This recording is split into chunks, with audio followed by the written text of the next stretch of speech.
Rádio Brasil Central. 7 horas em ponto em Goiânia, a hora oficial do Brasil. Agora, pela Rádio Brasil Central e RBC FM 90,1, O Mundo em Sua Casa. O jornal falado de maior tradição no Centro-Oeste brasileiro. O Mundo em Sua Casa. A informação em cima do fato. Um mundo de notícias no começo do dia. O Mundo em Sua Casa tem a marca da Rádio Brasil Central e da RBC FM 90,1.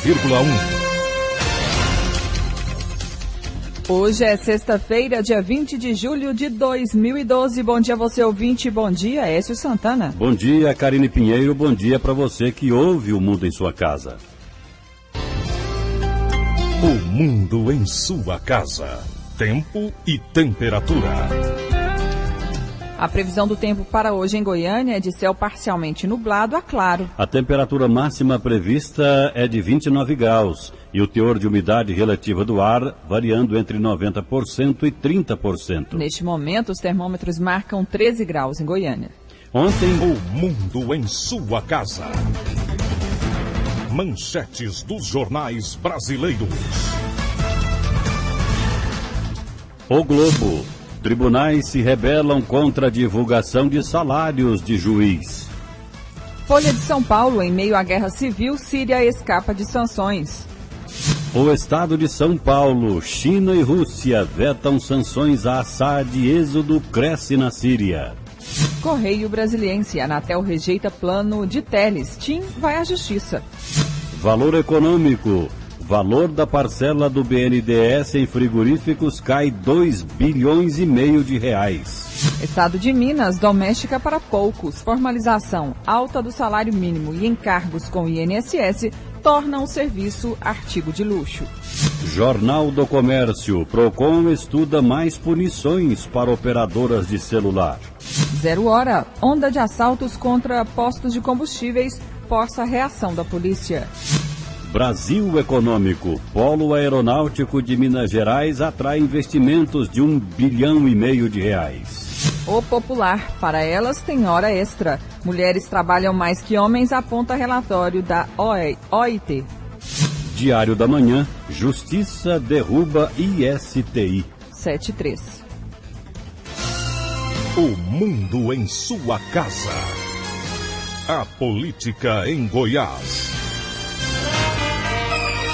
O advogado Danilo Santos de Freitas assume hoje a Secretaria de Infraestrutura. Ele é especialista em direito público e administrativo. O advogado tem como meta continuar o que já vem sendo realizado e focar em projetos como a conclusão das obras do Anel Viário de Goiânia, estruturação dos aeródromos para implantação de voos regionais, retomada das obras do aeroporto de Goiânia, conclusão da ponte do Cocalinho, administração dos terminais rodoviários e integração do transporte do entorno com o Distrito Federal. Legislativo enfrenta falta de credibilidade por parte da população. No próximo dia 7 de outubro, a população brasileira elegerá 68.544 vereadores em mais de 5.000 municípios. Eles terão a função de fiscalizar as prefeituras, criar e modificar leis relativas às cidades. Apesar da importância do trabalho, os eleitores não demonstram interesse pelo que se passa nas câmaras municipais. Muitas vezes, sequer lembram o nome de quem votaram para vereador. Cientistas políticos afirmam que isso ocorre em grande parte pela cooptação dos vereadores pela prefeitura, por meio de cargos na administração local, o que geraria desconfiança à população. Para Paulinho Graus, presidente da Comissão de Constituição e Justiça da Câmara de Goiânia, o Legislativo cumpre um papel fundamental, fiscalizando o uso do dinheiro público e trabalhando em leis para melhorar a vida da população. De acordo com ele, é preciso haver uma politização maior da sociedade e não só um envolvimento em casos específicos. Nós temos voz e vez, de 4 em 4 anos, temos condições de substituir o que não é bom e colocar um que é bom. E se a pessoa acha que não tem ninguém que é bom, não existe ninguém que é bom para a gente votar, se candidate. Tá? Esse que é o papel nosso. Se não existe ninguém bom, essa pessoa que pensa dessa forma, que é uma pessoa boa, se candidate. Tem que dedicar aquele tempo e dedicar seu trabalho para a política, porque é assim que a gente vai construir uns dias melhores. Esse é meu pensamento com o quadro político do Brasil. A representação local, por meio das câmaras de vereadores, é o sistema eleitoral mais antigo do Brasil. Segundo o site Transparência Brasil, o custo de manutenção do Legislativo Municipal pode chegar a R$ 83,00 por habitante. Heloísa Amaral, para o Sistema Brasil Central de Rádio. 7:06. Justiça suspende lei que reduzia imposto sobre transferência de imóvel. Acolhendo o pedido do Ministério Público de Goiás, o juiz eleitoral Enion Arthur Fleury de Lemos determinou a suspensão da lei que reduziu de 3,5% para 2% o imposto sobre a transmissão de bens imóveis intervivos, que incide sobre o valor do imóvel. Na decisão do juiz Enion Fleury de Lemos, foi definido ainda o pagamento de multa diária de 100 mil FIRs pelo descumprimento da ordem. Questionada por ser promulgada em pleno ano eleitoral, o mérito da ação do Ministério Público ainda pede a inegibilidade do prefeito e 27 vereadores para as eleições deste ano e a serem realizadas nos próximos 3 anos. Foi requisitada ainda a cassação do registro de candidatura dos representados formalizado na Justiça Eleitoral, ou, caso eleitos, os respectivos diplomas. Esses pedidos, no entanto, ainda não foram apreciados pelo magistrado. Agora em Goiânia são 7:07. O mundo em sua casa. A informação em cima do fato. O mundo em sua casa. Política nacional. Justiça nega pedido de adiamento da audiência com Cachoeira. O juiz do Tribunal Regional Federal da Primeira Região, José Alexandre Franco, negou o pedido de adiamento da audiência de Carlos Augusto Ramos, o Carlinhos Cachoeira, na Justiça Federal. O advogado de Cachoeira, Márcio Tomás Bastos, entrou com pedido alegando que a defesa não tinha acesso ao processo de acusação. No entanto, o juiz federal alegou que a defesa dos réus já recebeu os autos do processo, invalidando o argumento de Tomás Bastos, ex-ministro da Justiça do ex-presidente Lula da Silva. A defesa de Cachoeira também questionou o procedimento de policiais federais durante as investigações da Operação Monte Carlo, que prendeu o empresário no dia 29 de fevereiro. Na decisão, o juiz afirmou que as dúvidas podem ser tiradas durante as audiências. A audiência será dividida em 2 partes. No primeiro, na próxima terça-feira, dia 24, serão ouvidas 4 testemunhas de acusação e 10 de defesa. No dia seguinte, serão interrogados os 7 réus do caso. Além de Cachoeira, Gleibe Ferreira da Cruz e Dalberto Matias de Araújo, José Olímpio de Queiroga Neto, Lenine Araújo de Souza, Raimundo Washington de Souza Queiroga, Vladimir Garcês Henrique e Giovanni Pereira da Silva também são processados. 7:09. O mundo em sua casa. O mundo em sua casa. O jornal falado de maior tradição no Centro-Oeste brasileiro.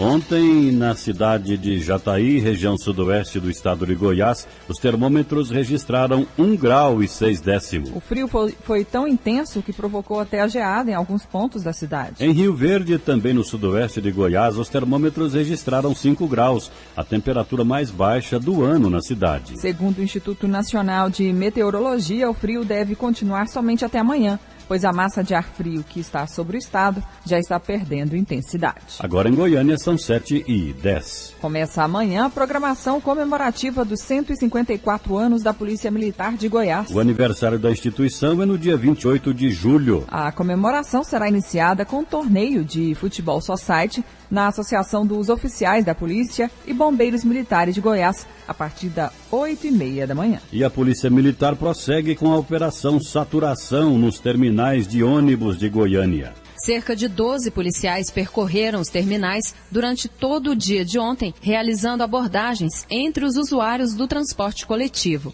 A operação, que tem um caráter preventivo, é realizada há 3 meses. Hoje, a polícia repete a ação nos terminais da capital. O capitão André William, que é comandante do 30º Batalhão da Polícia Militar, fez um balanço da Operação Saturação. Nós não tivemos nenhuma arma de fogo, nem droga apreendida, porém nós conseguimos recapturar 2 foragidos da justiça. Serão encaminhados à delegacia de capturas, situada ali no setor Jaó. E a nossa intenção é aumentar mais a presença da Polícia Militar nas ruas, principalmente nos terminais, uma vez que a sociedade carece de segurança desses pontos. O capitão ressalta que a greve da Polícia Civil não prejudicou a ação de ontem. Além dos terminais, os policiais militares também passam nas plataformas do eixo Anhanguera. O capitão André William explica o objetivo da operação e fala também da receptividade da população. A gente chega no terminal ou na plataforma, desembarca, nós efetuamos abordagem, puxamos antecedentes criminais dessas pessoas, explicamos para aqueles usuários do transporte coletivo o porquê da nossa presença e, ao final, somos agradecidos por aquele público que nota a presença da PM e, dessa maneira, aumenta a sensação de segurança. Além do telefone 190, a Polícia Militar pede à população que conheça os números dos celulares das viaturas de seu bairro. Isso facilita e agiliza a chegada da Polícia Militar nos locais. Riva Cran, para o Sistema Brasil Central de Rádio. 7h12 em Goiânia. PM, Sinditaxi e AMT firmam parceria e lançam campanha para reduzir crimes contra taxistas. Com o acordo firmado nesta quinta-feira, Polícia Militar, Agência Municipal de Trânsito e Sindicato dos Taxistas atuarão juntos com várias ações para reduzir as ocorrências de assaltos e assassinatos contra taxistas que trabalham na Grande Goiânia. Comandante do policiamento da capital, o tenente-coronel Márcio Queiroz conta como funcionará, na prática, a nova parceria. Olha, nós tivemos a reunião aí com os taxistas, né, com a presidência do sindicato, onde nós buscávamos soluções para o problema aí da violência que estava assolando aí esses trabalhadores. E dentre as propostas, né, que surgiram aí dessa interação, essa questão da plotagem, da mudança da cultura do taxista, onde ele, juntamente com o seu cliente, vai ter que observar determinada conduta para com a Polícia Militar. Nós temos algumas comunicações não verbais que só os taxistas e os policiais conhecem, onde, tanto no perímetro urbano quanto no rodoviário, existe toda uma obrigatoriedade, né, uma reciprocidade de atuação em conjunto para que possamos ter maior segurança aí no dia a dia desses profissionais. O presidente do Sinditaxi, Siloni dos Santos, disse que depois de passar por momentos ruins, a categoria hoje está satisfeita com o apoio que vem recebendo da Polícia Militar. Desde que a polícia começou a fazer as abordagens, desde 9 de junho para cá, reduziu-se muito o número de assaltos. Morte não tivemos mais nenhuma, graças a Deus, mas assalto ainda está ocorrendo algum. Durante a reunião, o presidente da Agência Municipal de Trânsito, Senivaldo Silva Ramos, anunciou que pretende padronizar, até o final deste ano, todos os 1.462 táxis que hoje circulam em Goiânia. Aulus Rincon, para o Sistema Brasil Central de Rádio. 7h14. A primeira exposição agropecuária da cidade ocidental, que fica a 192 quilômetros de Goiânia, foi cancelada após um golpe ter sido aplicado em patrocinadores do evento. Segundo os comerciantes, um homem identificado como organizador da festa teria pedido a diversos comerciantes para participarem do evento com os patrocínios. Ele teria arrecadado cerca de R$40 mil, mas denunciaram que o suspeito desapareceu sem cumprir o combinado. A denúncia chegou até o Ministério Público. A promotora Jerusalenos disse que o homem entrou com pedido na justiça para realizar a festa, mas a licença foi negada porque faltaram documentos. Mas mesmo assim ele deu continuidade ao projeto. O Ministério Público pediu que a polícia investigue o caso. Enquanto isso, os comerciantes querem saber quem vai arcar com o prejuízo. 7h15. Vacina pentavalente chega aos postos de Goiânia. A Divisão de Imunização do Departamento de Epidemiologia recebeu 6 mil doses da vacina pentavalente, que protege contra difteria, tétano, coqueluche, hepatite B e um tipo de meningite. As doses foram encaminhadas pelo Ministério da Saúde e substitui a vacina tetravalente. Elas foram distribuídas nas 73 salas de vacina do município de Goiânia. Grécia Pessoni, diretora de imunização da Secretaria Municipal de Saúde, explica as vantagens da nova vacina. O uso dessas vacinas combinadas, ele é melhor para o funcionário que está administrando a vacina, que em vez dele administrar 2 vacinas, agora ele vai administrar só uma, e melhor ainda para as crianças que recebem essa vacina, porque a criança receberia 2 injeções no mesmo dia, agora ela passa a receber apenas uma injeção. Isso reduz a dor na criança, consequentemente também o medo e o número de idas aos serviços de saúde. A imunização é feita em 3 doses com intervalo de 60 dias, a partir dos 2 meses de idade. Para crianças acima dessa faixa etária, Grécia explica como é que fica. A criança que já tomou uma dose da tetravalente, ela vai completar a segunda dose com a vacina pentavalente, a terceira dose também com a vacina pentavalente. Ou se a criança tomou a primeira e a segunda com a tetra, ela vai completar a terceira com a pentavalente. Foram capacitados 450 servidores, sendo 150 enfermeiros e 350 técnicos de enfermagem. Paulo Henrique Santos, para o Sistema Brasil Central de Rádio.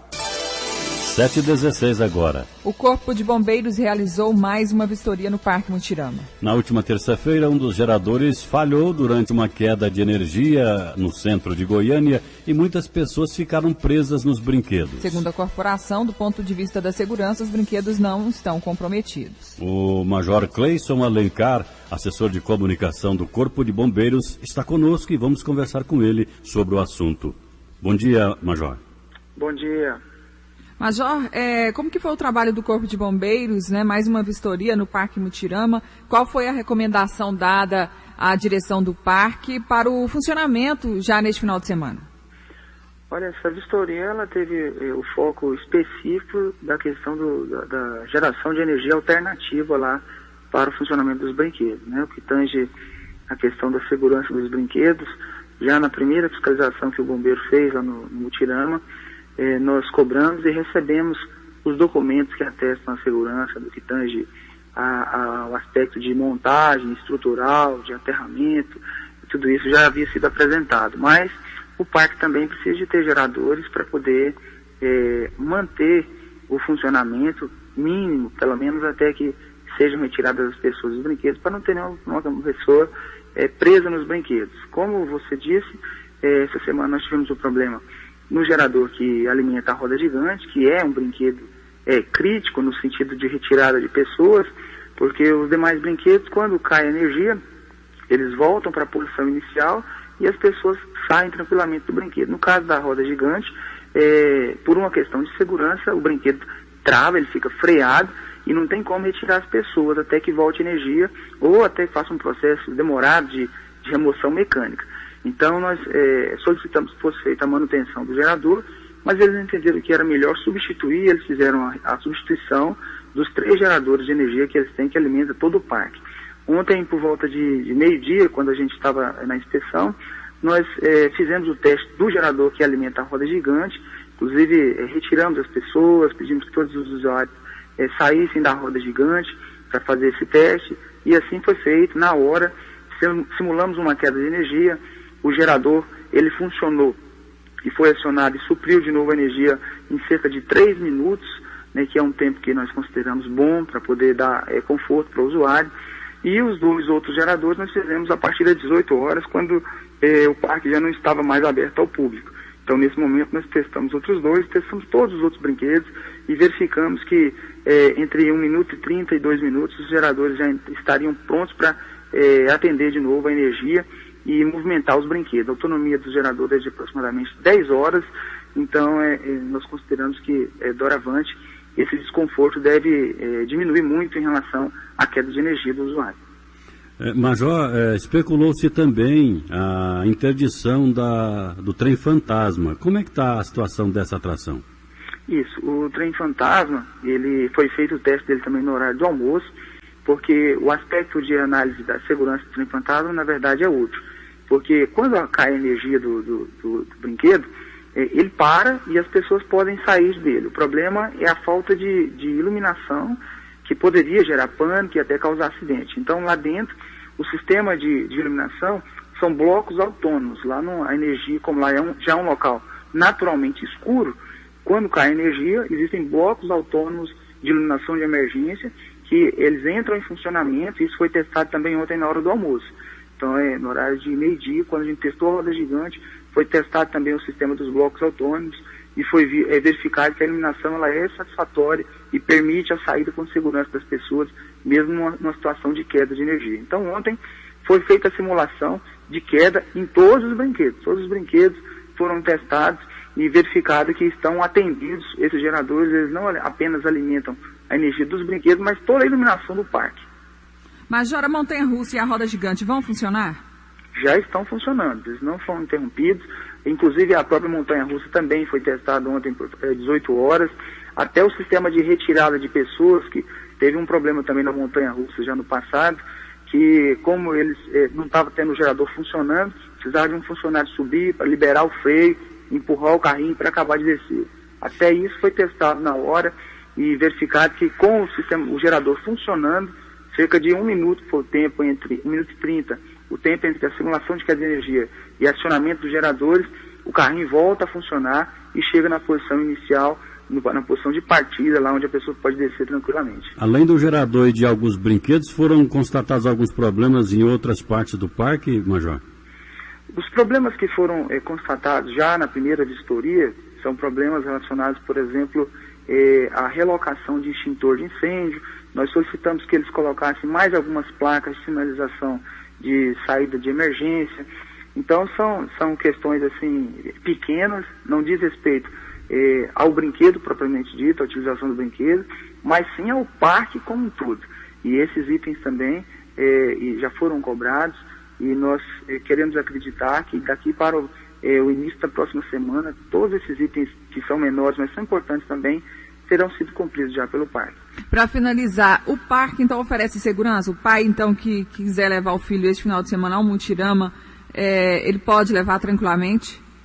Olha, o parque oferece segurança sim, e eu só quero lembrar o seguinte: segurança é responsabilidade de todos nós. O Corpo de Bombeiros tem os seus técnicos que cobra tudo que tem que ser cobrado, fiscaliza, exige. O Corpo de Bombeiros não negocia segurança em momento nenhum. E a administração do parque tem cumprido as determinações que as nossas equipes têm levado até eles, mas segurança é responsabilidade de todos. Então é importante que os pais também orientem os seus filhos com relação a observar as normas de segurança do brinquedo. Cada brinquedo tem uma altura mínima para que a criança possa estar fazendo a utilização. Se eventualmente tiver algum problema no brinquedo, a pessoa deve aguardar dentro do brinquedo, porque as providências estão sendo tomadas, jamais tentar descer sozinho, pular do brinquedo. Crianças pequenas é importante que estejam sendo acompanhadas pelos pais, e dessa forma eu tenho certeza que nenhum problema vai acontecer relacionado com segurança no parque. Major, obrigado pela gentileza de nos atender aqui em Um Mundo em Sua Casa. Bom dia. Bom dia, para nós é um prazer, o Corpo de Bombeiros que agradece. Conversamos aqui em Um Mundo em Sua Casa com o assessor de comunicação social do Corpo de Bombeiros do Estado de Goiás, Major Cleison Alencar. Ele deixou claro aos pais interessados e a todos que quiserem ir ao Parque Mutirama este fim de semana que está tudo bem, e o parque é uma opção de lazer para esse fim de semana. E o governo de Goiás e a Prefeitura de Goiânia montam grupos de trabalho visando a implantação do veículo leve sobre trilhos no eixo Anhanguera. Por determinação do governador Marco Perillo, a comissão vai preparar o edital e o contrato do veículo leve sobre trilhos no eixo Anhanguera. O processo prevê consulta e audiência pública e provavelmente no final de agosto o governo pretende lançar o edital de licitação para a obra de R$ 1 bilhão e 200 milhões de reais e que será construída com recursos do governo de Goiás, do governo federal e empresários. Prevendo o grande impacto da obra, o prefeito Paulo Garcia publicou um decreto criando um grupo de trabalho composto de 6 secretarias: a CMTC, a AMA, a MT, a CEPLAN, a SEDEM e a Procuradoria-Geral do Município. Dentro de 90 dias, será fechado um relatório encaminhado para a Câmara Deliberativa do Transporte Coletivo, como explica o presidente da CMTC, José Carlos Xavier. O veículo leve sobre trilhos, ele sem dúvida nenhuma, ele melhora a condição de transporte do eixo, assim como o corredor exclusivo, o BRT, também melhora as condições. É uma opção que o Estado teve, o governo do Estado teve, uma opção bem-vinda para a cidade, uma opção que a cidade aguarda até já há algumas décadas, essa possibilidade. O secretário municipal de Planejamento, Lívio Luciano, ficará responsável pelo uso do solo na construção do VLT. Eu avalio que nós estaremos dando a nossa parcela de colaboração. A Secretaria de Planejamento e a própria demonstração do prefeito em relação a isso é de concordância com o projeto, uma vez que é o próprio governo do estado que detém a exploração dessa linha do eixo Anhanguera. Então cabe a nós exatamente colaborar naquilo que for afeto ao município, e isso será e já começou a ser feito. Nos próximos dias, a Metrobus fará uma carta consulta ao Banco Nacional de Desenvolvimento Econômico e Social, BNDES, com vistas à contratação de um empréstimo já autorizado pelo governo federal no valor de R$600 milhões. Jânio Rodrigues para o Sistema Brasil Central de Rádio. 7h26. A partir de agora, as pessoas que alimentarem macacos nos parques de Goiânia estarão sujeitas a receber uma multa. A decisão foi tomada pela Agência Municipal de Meio Ambiente depois que uma menina de 2 anos foi mordida por um dos animais no final de semana no Parque Areião. Segundo a agência, o valor da penalização ainda não foi estipulado. Os biólogos da prefeitura identificaram 4 grupos de macacos prego no Parque Areião. Ao todo, são 40 animais. Em 2012, já foram registrados 24 ataques de macacos a humanos nos parques de Goiânia. A maioria deles, 16, no Parque Areião. E para tentar acabar com esse problema, a Agência Municipal do Meio Ambiente fez uma reunião na sede do órgão para discutir estratégias de prevenção. De acordo com Marise Moreira, gerente de manejo da AMA, os ataques acontecem porque as pessoas insistem em alimentar os animais. A prefeitura se encarrega da saúde ambiental, junto com a Secretaria Municipal de Saúde.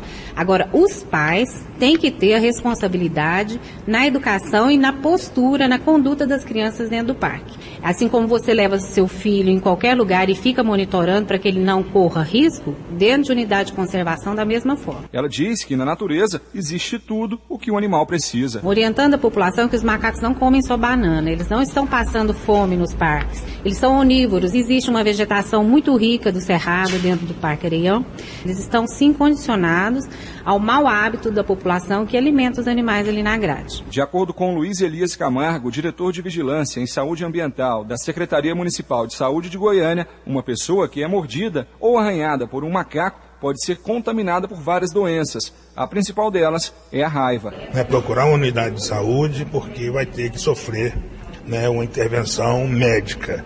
E no caso dos macacos, é uma intervenção completa, porque a gente não pode observar e não tem nenhuma orientação de observação do animal se ele está contaminado ou não. Na reunião ficou definido que a Guarda Municipal vai intensificar a fiscalização da proibição de consumir alimentos nos parques onde os animais vivem. Eles são 3, o Parque Areião, o Jardim Botânico e o Bosque do setor Parque das Laranjeiras. Paulo Henrique Santos para o Sistema Brasil Central de Rádio. Agora em Goiânia são 7h28. A Associação das Empresas do Mercado Imobiliário do Estado de Goiás vai realizar obra de compensação ambiental no Parque Flamboyant. Um consórcio formado por 7 incorporadoras com obras no Jardim Goiás, em Goiânia, vai fazer a canalização das águas de drenagem dos subsolos de 13 empreendimentos do local. O reaproveitamento vai abastecer os lagos do Parque Flamboyant. O lançamento da obra é neste sábado e a construção deve começar na próxima semana. A iniciativa é resultado de um termo de ajustamento de conduta firmado entre as incorporadoras, Agência Municipal do Meio Ambiente e Ministério Público. Segundo o presidente da ADM, Ilésio Inácio Ferreira, outras medidas de preservação devem acontecer na cidade. A ADM tem feito um trabalho muito proativo nesse sentido e uma parceria com a Prefeitura na construção de todos esses lagos que tem em Goiânia. Uma próxima obra que nós deveremos participar dela é daquela proteção da cabeceira do lago Vaca Brava, para conter aquela erosão que tem causado tanto transtorno ali naquele parque bonito de Goiânia. De acordo com Inácio Ferreira, a expansão imobiliária não é incompatível com a preservação ambiental e o cumprimento da lei de compensação é acatado pelas construtoras como um processo natural. O que a gente contesta é a questão de alguns ambientalistas que colocam a natureza acima do ser humano, quer dizer, a natureza em primeiro lugar. Não, as pessoas em primeiro lugar. Então nós precisamos de moradia? Precisamos. O que é que nós precisamos fazer? Quais os cuidados que nós precisamos tomar para que a gente possa aproveitar de forma mais sustentável os recursos da natureza a benefício do homem. Mais de 3.000 metros de tubulação vão ser instalados na Avenida 136, Avenida E e nas ruas que perpassam a vizinhança do parque. Durante os 2 meses de obra, o trânsito no local deve sofrer alterações e algumas ruas podem ser interditadas temporariamente. Márcia Alves para o Sistema Brasil Central de Rádio. 7h30. O abastecimento de água será interrompido no próximo domingo, das 8h30 da manhã a 1h30 da tarde, em 250 bairros de Goiânia, Trindade e Aparecida de Goiânia. A interrupção, de acordo com a Saneago, será para a troca de cabos de alta tensão da CELG, que vai cortar a energia da região, afetando a rede que alimenta as estações do sistema Meia Ponte. Para ganhar tempo, a Saneago vai aproveitar para fazer a manutenção no conjunto de bombas na estação elevatória do Meia Ponte. A manutenção levará cerca de 1h30, mas o abastecimento só deve ser normalizado na segunda ou terça-feira. E a Saneago mantém central de atendimento ao consumidor goiano. A Saneago disponibiliza uma seção de atendimento para auxiliar a população de 42 municípios goianos em questões emergenciais relacionadas aos serviços de água e esgoto. É o Disque 115. Por meio deste número, a resolução dos problemas tende a ser mais rápida. É o que explica Estela Marcelino, gerente de relacionamento com o cliente da Saneago. No 115, o cliente pode solicitar toda e qualquer informação ou solicitação de serviços de reparo, manutenção. Nós fazemos o atendimento para 42 cidades no estado de Goiás. O cliente pode contactar e solicitar todos os tipos de serviços pertinentes à Saneago. Além do Disque 115, a Saneago mantém a ouvidoria geral, que serve como canal de comunicação em última instância entre a empresa e a sociedade, para apuração de anormalidades no atendimento, sugestões e denúncias. Heloísa Amaral para o Sistema Brasil Central de Rádio. 7h32. Hipotiroidismo causa perda de qualidade de vida até a depressão. A síndrome ocorre devido à deficiência de vitaminas, sais minerais e iodo no organismo, causada pelo mau funcionamento da tireoide. Entre os principais sintomas estão fadiga, intolerância ao frio, constipação, irregularidade menstrual, dores musculares e ganho de peso. Segundo o médico endocrinologista Elias Hanna, a doença, se não for tratada, pode causar redução da qualidade de vida do paciente. Essa apatia, esse desânimo faz com que a pessoa fique um tanto quanto alheia ao seu cotidiano. Esse afastamento da realidade, esse afastamento do cotidiano, leva as pessoas normalmente a um quadro de depressão.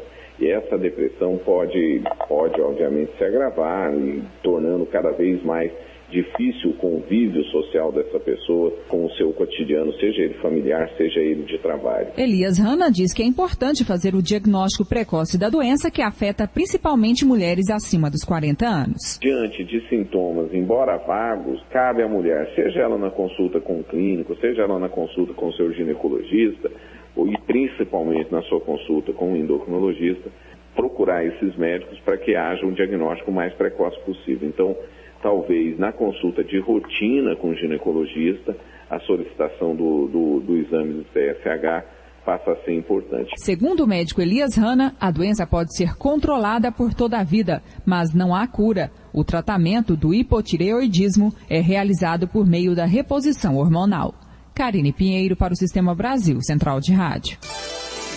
Agora em Goiânia são 7h34. O menino Isaac Souza Faleiro, de 2 anos, que se afogou na piscina do berçário em Goiânia, apresentou melhora no quadro clínico, segundo o pediatra do Instituto Goiano de Pediatria, Henrique Gomide. Isaac continua internado na UTI, mas o estado de saúde dele ainda é considerado grave, no entanto estável. Segundo o pediatra, Isaac pode acordar a qualquer momento, visto que já mexeu algumas partes do corpo. A mãe do garoto, Nívian Teixeira Faleiro, afirmou que está esperançosa com a melhora do filho e que não vai prestar queixa na polícia contra o berçário. Já o bebê André Gomes dos Santos Filho, de 8 meses, que ingeriu restos de veneno de rato, conhecido como chumbinho, na última terça-feira em Tumbiara, teve alta médica nesta quinta-feira e já voltou para casa. Agora em Goiânia são 7h35. Chapada dos Veadeiros tem opção de lazer para as férias. A entrada para o Parque Nacional dos Veadeiros fica na Vila São Jorge, a 36 quilômetros do município de Alto Paraíso de Goiás. A cidade está localizada sobre uma placa de quartzo com cerca de 4.000 metros quadrados, o que leva muitos a acreditarem que existe uma energia especial no local. A assessora de turismo da Prefeitura de Alto Paraíso, Fernanda Montes, fala sobre os atrativos da Chapada para os visitantes. É um lugar maravilhoso, assim, de belezas incomparáveis. Tem o Vale da Lua, que é muito famoso, tem a Catarata dos Couros, tem a Loquinhas, que é uma Loquinhas dos Cristais, são cachoeiras mais próximas, que dão para ir até a pé, né? Se a pessoa, às vezes, a pessoa vem de ônibus e quer conhecer algumas coisas mais próximas. E também tem outros atrativos, como tem a Gota. A Gota é um espaço de música essencial, que eles fazem, ele é em formato de gota mesmo. O site da Prefeitura, que tem muitas informações também, tem as pousadas, é www.altoparaísodegoiás.go.gov.br. Até o dia 28 de julho, acontece o 12º Encontro de Culturas Tradicionais da Chapada dos Veadeiros, na Vila São Jorge. O coordenador do evento, Juliano George Passo, fala sobre as atrações do encontro. Terá muitas atrações, entre elas comunidades indígenas.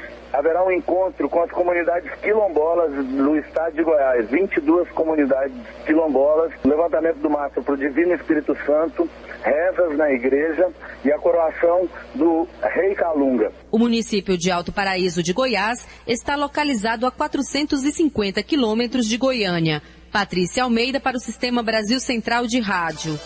E ainda na edição de hoje de O Mundo em Sua Casa, você vai acompanhar outro ponto turístico que ainda pode ser aproveitado nesse finalzinho de férias. Agora, 7h37. A greve da Polícia Civil de Goiás chega hoje ao 10º dia. Além dos policiais, os técnicos científicos também aderiram ao movimento. Apenas flagrantes são registrados e 30% do efetivo trabalha. Por conta do movimento, os corpos chegam a ficar 15 horas no local da morte, porque não há agentes para atender a ocorrência. A demora no atendimento do IML, o Instituto Médico Legal, também é uma reclamação da população. Outro problema causado pela greve é a sobrecarga e o desvio de competência nos trabalhos da Polícia Militar. Vamos conversar agora com o comandante de policiamento da capital, Coronel Márcio Queiroz. Bom dia. Bom dia, Karine. Bom dia aí, o Oeste. Bom dia aí, os ouvintes aí do Mundo em Sua Casa. Coronel, a gente falou aqui sobre o desvio de competência nos trabalhos da Polícia Militar. Essa greve realmente está causando isso? Está trazendo maior dificuldade para a Polícia Militar? Olha, com certeza, porque aí está sendo mantido aí em torno de 30% da funcionabilidade, né, dos distritos e demais serviços aí que envolve a questão da segurança pública. Como a remoção dos corpos, né, as perícias, isso aí tudo realmente traz um transtorno, porque a nossa viatura muitas das vezes fica empenhada aí 5, 6, 7 horas, né, vigiando o corpo, guardando o local do crime, aguardando a constatação ali, no caso, por exemplo, de drogas. Muitas das vezes essa demora aí, ela tira a viatura da rua, fica ali com o sujeito que está sendo conduzido, a demora na lavratura do flagrante. Com certeza isso aí causa um transtorno, uma quebra da rotina, da atuação da Polícia Militar, que é o patrulhamento ostensivo, está aí atendendo, né, a população e fazendo o policiamento preventivo. Com certeza, realmente causa um certo transtorno para nós. A Polícia Militar teve que intensificar o efetivo por causa dessa greve da Polícia Civil? Olha, nós tivemos que dar uma remanejada, porque nós tivemos problemas, por exemplo, quando encontrávamos determinado produto que era oriundo aí de furto ou roubo, e isso aí causava um transtorno para a condução, né? Que vai, entrega no distrito e ali vai se instaurar o inquérito e tomar as providências, a vítima comparece, reconhece os seus pertences. Em razão disso aí, nós tivemos que readequar, né, a maneira de trabalhar nossa das viaturas, porque muitas das vezes nós tínhamos uma rotina de fazer aí os patrulhamentos, os pontos bases, os bloqueios, etc. Aí nós tivemos que readequar para poder fazer frente a essa nova realidade por nós enfrentados. Coronel, o cidadão está enfrentando dificuldades até mesmo para fazer ocorrências. Essa semana houve um episódio. Policiais militares prenderam traficantes e não teve como ficar preso na delegacia porque o delegado não fez a ocorrência. Essa questão aí, como que o senhor vê? Olha, é preocupante, porque esse indivíduo aí, nós já estamos aí vivendo aí uma realidade de violência crescente, bandidos, né, cometendo reiterados atos criminosos aí, maiormente ligado a essa questão da droga, porque a droga não é só o consumo, o tráfico em si, porque atrás dela ela tem a questão do furto de objetos aí, né, de residências, de veículos, roubo a pessoas, furto a pessoas. Nós temos aí uma série de crimes perpetrados para a manutenção da questão da droga. E muitas das vezes nós pegamos esse indivíduo, levamos até o distrito, que esse indivíduo aí vive assolando, né, a comunidade nas praças, nas ruas, dia e noite, porque essa é uma realidade, e lá chegando, em razão lá da deficiência de efetivo, né, por parte da Polícia Judiciária para poder cumprir lá o seu papel, nós temos que, a Polícia Militar não pode ficar com esse indivíduo na mão.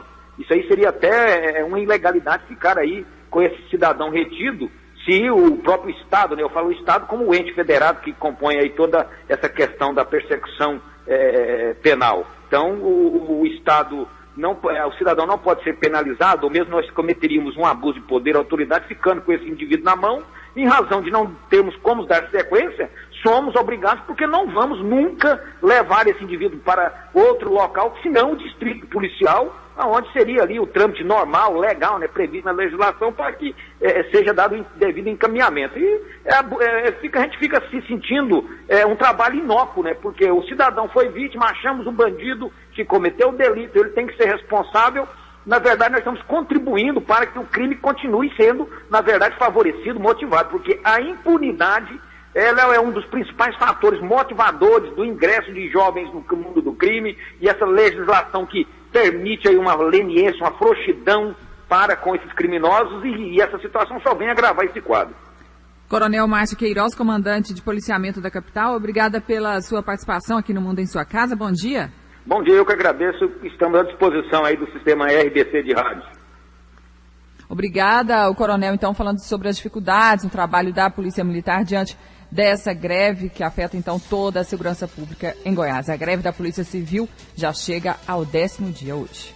Agora em Goiânia são 7h42. Minaçu, cidade de riquezas naturais que atraem turistas para os lagos, cachoeiras e cavernas, fica ainda mais atrativa nas férias. A cidade de Minaçu ganhou destaque pelo carnaval animado em pleno centro-oeste. Mas agora, nas férias de julho, os pouco mais de 31 mil habitantes convivem com os milhares de turistas que são atraídos pelas riquezas naturais. Quem quer descansar à sombra e água fresca tem como opção a cidade de Minaçu. É lá que os visitantes aproveitam os lagos Serra da Mesa e Canabrava, que banha grande parte da cidade e oferece a Praia do Sol, um dos principais pontos turísticos nessa época, como explica o secretário de Turismo, José Maria. Aqui é uma região de lagos, né? Lago Serra da Mesa, Lago de Canabrava, até mesmo São Salvador, além das grutas, cavernas, a própria mineradora. O pessoal pede muito para visitar a mineração de amianto, que é a terceira maior do mundo, que está aqui em Minaçu, né? Então, as pessoas vêm para passear, pescar no lago, que é uma região boa de Tucunaré, as pessoas vêm. O município de Minaçu fica no extremo norte do estado de Goiás e pertence à bacia hidrográfica do Rio Tocantins. No município está localizada a usina hidrelétrica de Serra da Mesa, uma das maiores do país, e onde está sendo construída a usina de Canabrava.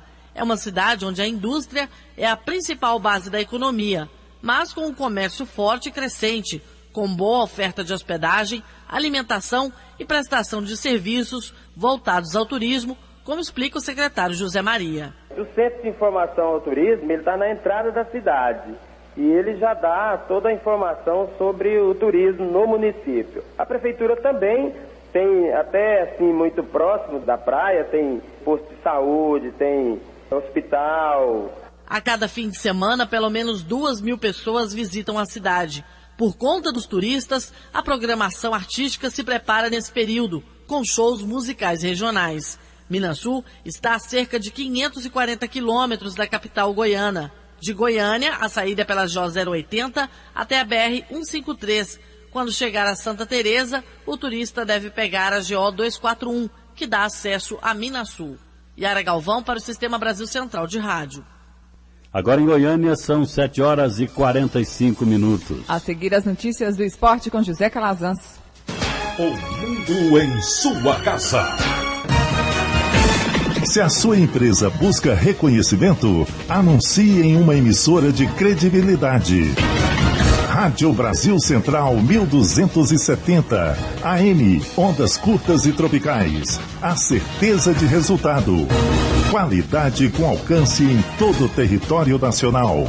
Ligue 3201-7686. Rádio Brasil Central. Comunicando com o mundo. O mundo em sua casa tem a marca da Rádio Brasil Central e da RBC FM 90,1.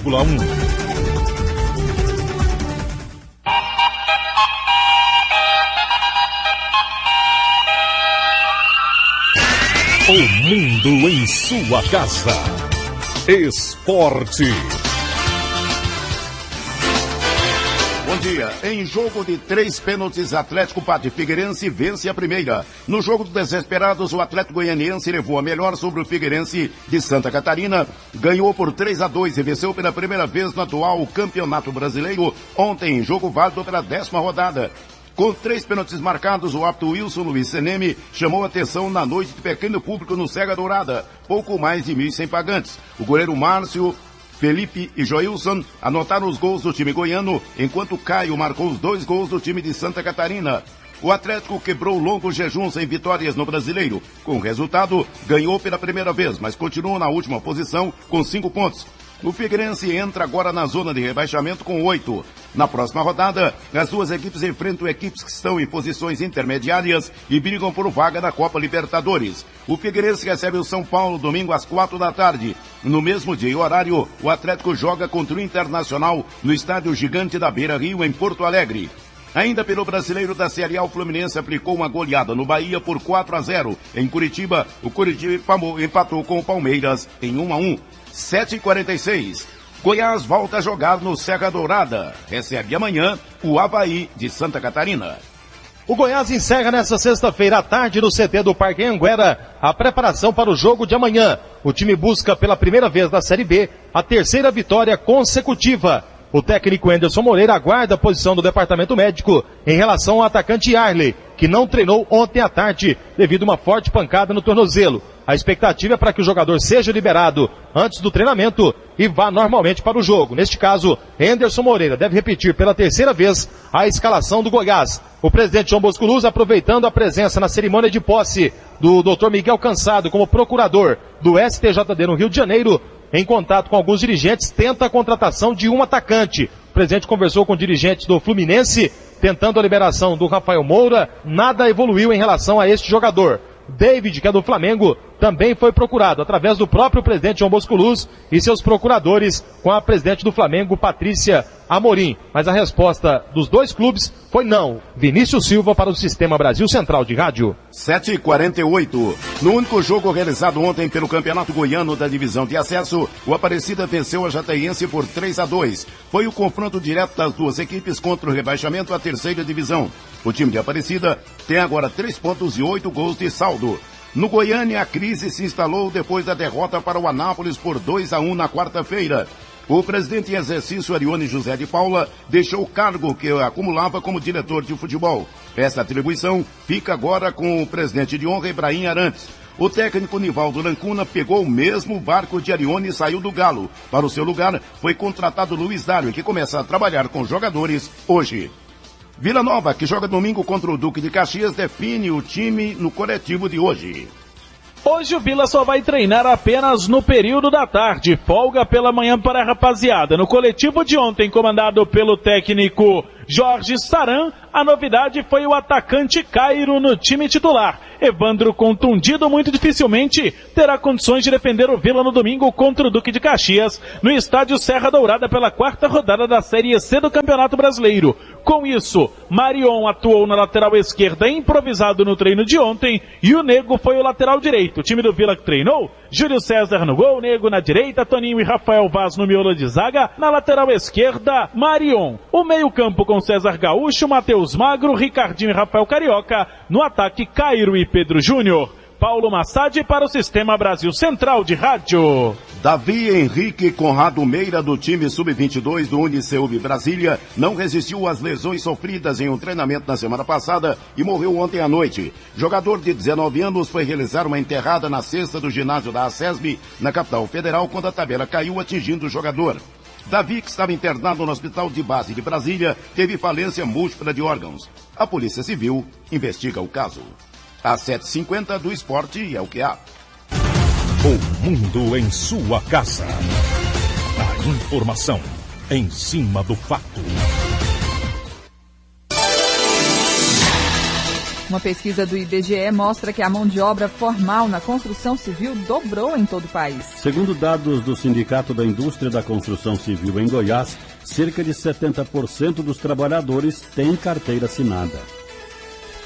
Entre 2003 e 2011, a formalidade nos canteiros de obras cresceu 95,2%, segundo o IBGE.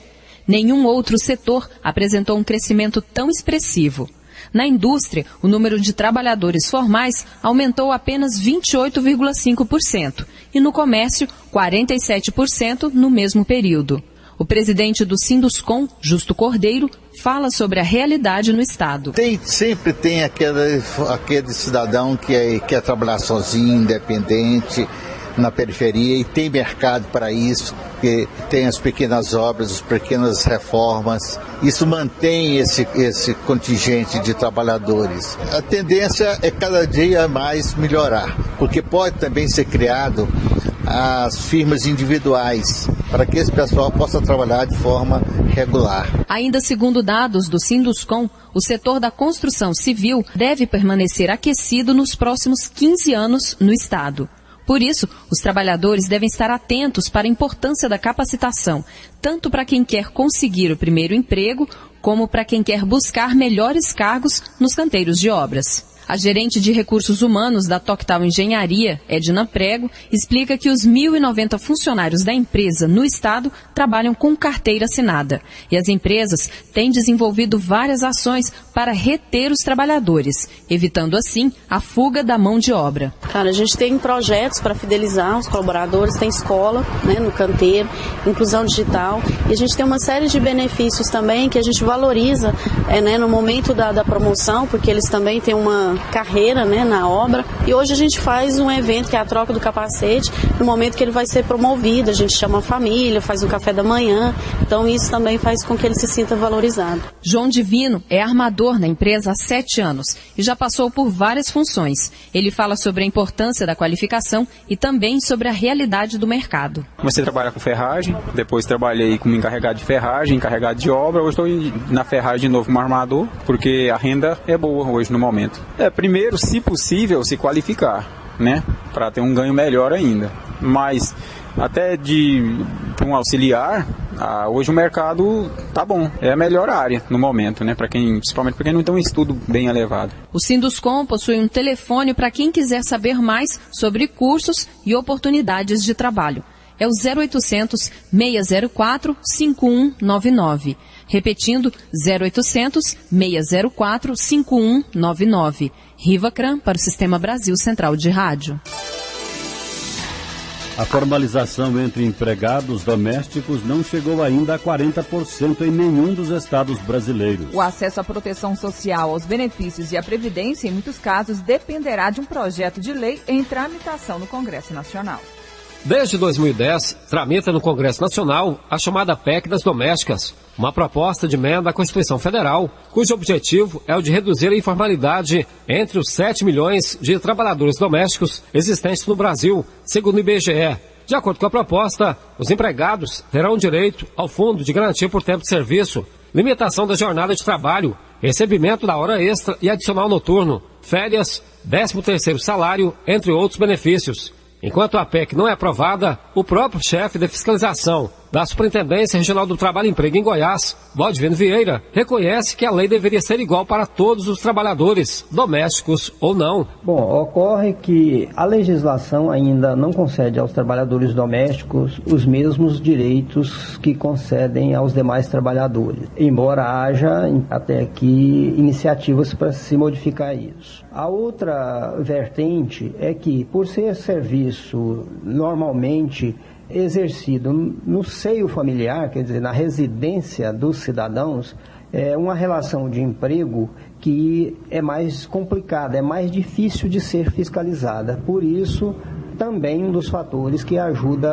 a informalidade. Valdivino Vieira admite a dificuldade em fiscalizar todos os domicílios e as denúncias vêm com o próprio trabalhador doméstico. Muitas vezes recebemos reclamações de empregados domésticos e nós temos prestado muitos esclarecimentos, muitas informações sobre os direitos, principalmente desses empregados. Agora, não temos a prerrogativa jurídica de fiscalizar dentro do ambiente das famílias, então não podemos interferir diretamente no ambiente de trabalho dessas pessoas. A proposta de emenda à Constituição ainda não foi aprovada, porque não houve definição quanto ao número de dias de trabalho que caracterizarão o vínculo empregatício, o que atinge especialmente os empregados diaristas. Jânio Rodrigues para o Sistema Brasil Central de Rádio. 7h56. Os devedores do IPVA do ano passado vão receber em casa correspondências informando o débito. A dívida chega a 53 milhões de reais. Após o recebimento do comunicado, o devedor tem até 30 dias para o pagamento do imposto no Detran. 128 mil contribuintes estão na lista dos devedores do IPVA 2011.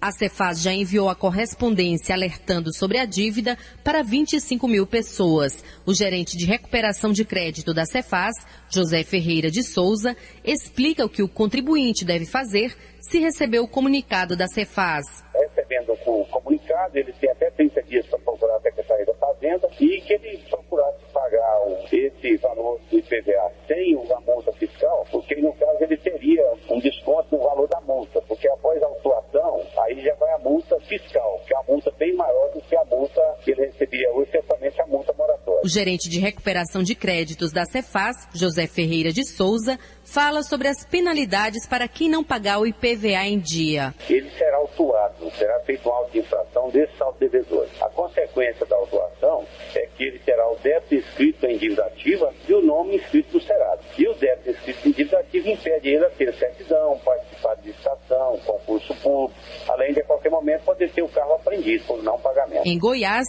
o valor do IPVA em atraso chega ao total de 53 milhões de reais. Patrícia Almeida para o Sistema Brasil Central de Rádio. 7h58. As ações da operadora de telefonia móvel TIM caíram quase 9% na Bolsa de Valores de São Paulo por causa da decisão da Anatel de suspender as vendas de serviços da operadora em 18 estados e no Distrito Federal. A queda arrastou também as ações de sua controladora na Europa, a Telecom Itália. Na direção oposta, as ações da Oi fecharam com ganhos. A operadora teve as vendas proibidas em 5 estados. 7h58. Um escrivão da Polícia Federal foi encontrado morto em sua casa no Distrito Federal. Ele estava afastado há 1 ano da corporação e fazia tratamento psiquiátrico, o que levantou a hipótese de suicídio. No entanto, a polícia investiga se a morte tem relação com o assassinato do agente Wilton Tapajós, um dos líderes da Operação Monte Carlo, que resultou na prisão de Carlinhos Cachoeira. Wilton foi morto com 2 tiros na cabeça na última segunda-feira. Os 2 trabalharam juntos. Ao menos 14 pessoas morreram e outras 50 ficaram feridas nesta sexta-feira após um homem disparar uma arma de fogo durante a exibição do novo filme do Batman, O Cavaleiro das Trevas Ressurge. O crime aconteceu em um cinema da cidade de Aurora, no estado americano do Colorado. Segundo a imprensa local, um homem armado utilizando máscara de gás e colete à prova de balas abriu fogo durante a exibição do filme e, em seguida, jogou uma bomba de gás lacrimogêneo no local. Após a tragédia, a polícia prendeu o suposto atirador, mas ainda não foram divulgadas informações sobre o que pode ter motivado a chacina. E os confrontos na Síria mataram ontem o maior número de pessoas num único dia, desde o início dos conflitos há 16 meses. Segundo o Observatório Sírio de Direitos Humanos, 248 pessoas morreram, sendo 155 civis e 93 soldados do regime de Bashar al-Assad. O grupo afirmou que ainda está coletando informações e o número pode aumentar. Também nesta quinta-feira, o Exército Livre da Síria assumiu o controle de todos os postos fronteiriços do país com o Iraque, além de 2 passagens na fronteira com a Turquia. Em Goiânia, 8 horas e termina mais uma edição do Mundo em Sua Casa, que teve a apresentação de Karine Pinheiro e Écio Santana. Redação e edição, Adam Mendes, Antônio Correia, Marcelo Cabral e Wendel Franco. Direção de estúdio, Luzeni Gomes. Chefes de reportagens, Ione Chagas e Almir Costa. Operação de áudio, Frederico Pita. Central técnica, Fausto Marciano. Gerência do Sistema de Rádio, Suede Barbosa. Direção de Tele e Radiodifusão, Abadia Lima. O Mundo em Sua Casa volta amanhã. Para você, um ótimo fim de semana. Bom dia, Karine. Bom dia. Este foi, pela Rádio Brasil Central e RBC FM 90,1, O Mundo em Sua Casa. O jornal falado de maior tradição no Centro-Oeste brasileiro. O Mundo em Sua Casa. A informação em cima do fato. Um mundo de notícias no começo do dia. O Mundo em Sua Casa voltará sempre com a marca da Rádio Brasil Central e da RBC FM 90,1.